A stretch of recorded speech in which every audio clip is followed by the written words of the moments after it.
Hello chess friends and welcome to Jozarov chess channel and welcome to a new chess strategy and tactics video.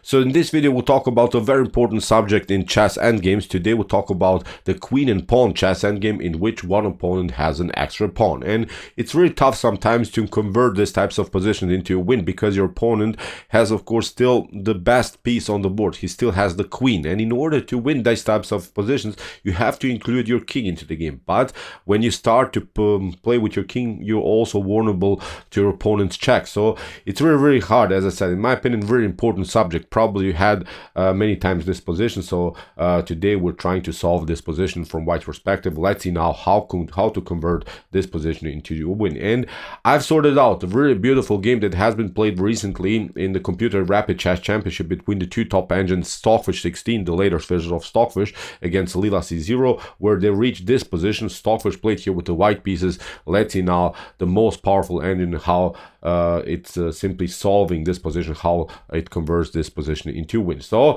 first of all, as I said, we have to include the king into the game. So the king has to play. You will not win this endgame if you don't play with your king. So king queen to e8 was played by Lila C0. So Lila is trying here to get the king on d7 or maybe to d8 in order to stop the potential progress of the pawn.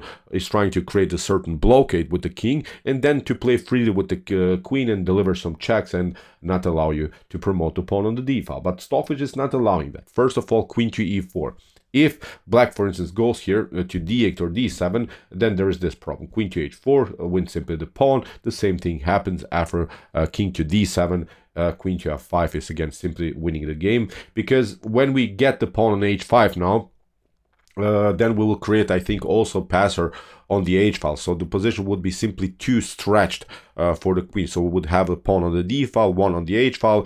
We're starting to push them slowly, and in one moment I think the position would crack simply for black. So that's why after queen to e4, Lila c0 was forced now to play here with move king to f8. The problem now for white is here that you have a vulnerable pawn on h3. So in order to play free with your king, you have to first fix the structure with the move h4, and now you have a clear path for the king. You're trying maybe get towards the queen side. You can also get the king side, but what you don't want to get, of course, if you get somehow maybe your king here and your pawn would have been on h3, then in some lines maybe a check could happen and you could lose the pawn. So as I said, h4, good move here by Stockfish, simply fixing the structure. Lila goes with queen to c5, queen to d3 by Stockfish, simply trying to push the pawn further on the d file. We have queen to d6, and now a very important motif here by Stockfish, queen to d1.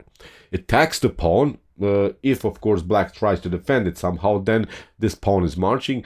So that's why Lila c0 was forced now to play the move g6, and okay, the structure on the king side is now fixed, but now comes the meme played by the fish. Here we have now a clear path for the king. What we're trying to do actually here in this endgame is to get the king on g7. You can say now, dude, how is that going to happen? How is the king going to g7 when still the king is on f8? Look how Stockfish is having here a beautiful technique in this amazing chess game. First of all, queen to d4. We have king to g8. Stockfish goes with king to f3, has now the initiative with the king. We have king to h7. We have king to e2. King to g8, and now king to d3. Lila delivers, of course, a couple of checks, but don't worry, you cannot get checkmated just by the queen. King to e4, we have queen to e7, and now king to f4. Stockfish is hoping to get the king on h6, where it could also deliver checkmate here on g7. We have queen to d6. Very important move by the fish here, queen to e5. If queen to b4 happens, it's not so dangerous. You can actually go with your king to g5. Here with queen to g4 could happen, but now after king to h6, I think the game would be over. You could maybe try here to escape, but now with d6, we're controlling the e7 square, and I think there's simply no good defense anymore against queen to h8 checkmate. You can just play something like this, but as I said, beautiful pattern here that Stockfish threatens. So after queen to e5, we have queen to b6 here by Lila c0, but now f3, keeping again the structure compact, and now king to g5. Now I think Stockfish shows here really the main idea, delivering checkmate here on g7. Queen to d8, we have queen to f6, and this is now the most important move, I think, of this amazing chess endgame study. Queen to f6 If, of course, black traded off, then white is winning because of the extra pawn. But this move after queen to d5 actually gives up the extra pawn that Stockfish had, but now we have a really huge threat here of queen to g7 checkmate. Lila has to now escape. You see now how, as we said, Stockfish is trying to get the king on g7. So far it's not possible, but first of all f4, queen to d7, now a check, new check, and now Stockfish plays a beautiful zigzag motif with the threat of queen to g7 checkmate. Again, black is forced to go here, and now queen to b4 forces black to go towards the center of the board, towards the queen side here, because if you try to again escape to g8, then you get checkmated because of the back rank problems. You can just cover with the queen, and queen to e8, checkmate immediately. So that's why for queen to b4, Lila c0 was forced now to play king to e8, and now king to g7, mission accomplished. We have a new weakness in the position.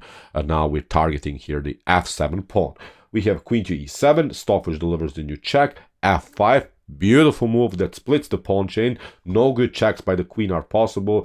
Even if you try, I don't know, something like king to c8, then queen to c4 first with a check, and then you lose again the pawn on f7. So that's why for f5 we have g takes f5, and now queen to f5. We have again new objects here to attack. h5 is weak, also the pawn on f7 is weak, obviously. So we have queen to e3. Again, Stockfish is not rushing here to take some pawns.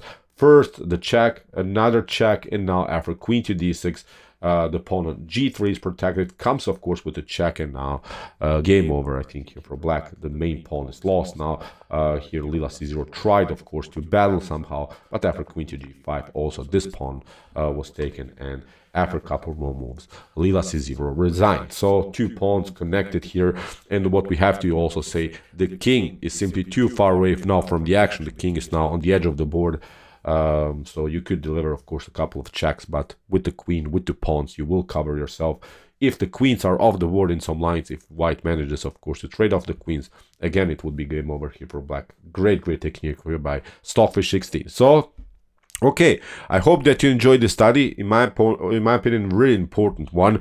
Will happen to you probably many times because you gained a pawn, reached maybe the endgame stage, you don't know what to do. In my opinion, really a beautiful, spectacular study for us to see, for sure. So, okay, if you want to see more about chess endgames, middle game strategies, opening principles, and similar stuff, check out our basics in chess series and also our chess strategy and tactics videos. Here's the link of our playlist, and if you like this content, hit the subscribe button. See you soon with some more videos, and what do we say in the end? Chess is the best, of course.